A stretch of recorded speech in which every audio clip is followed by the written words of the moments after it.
Okay, YouTube fam, it's another day and I'm still on my herbal tea little journey. And you know what, I'm just sharing with you.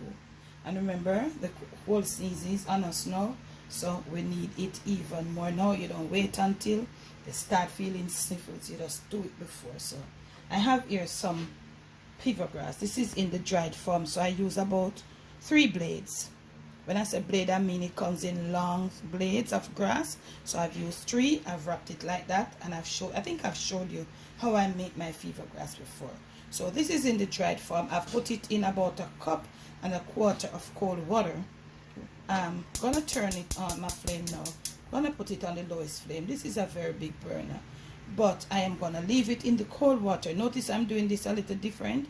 I'm gonna leave it to boil.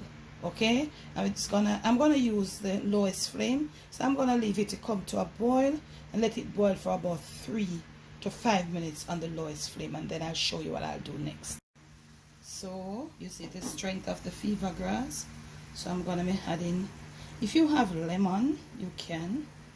I'm gonna be adding some green lime in there. You see how it turned back? So what I'm gonna do now, I'm gonna leave half of the lime, but I'm gonna put in all the juice. 1 medium green lime juice. That'll give you about maybe a teaspoon or 3/4 of a teaspoon. You're ready to go. You can sweeten with some honey to taste. You can have it like that, but with a little honey, it's even more better, tastes better to the palate, and you'll enjoy more. Thanks for watching.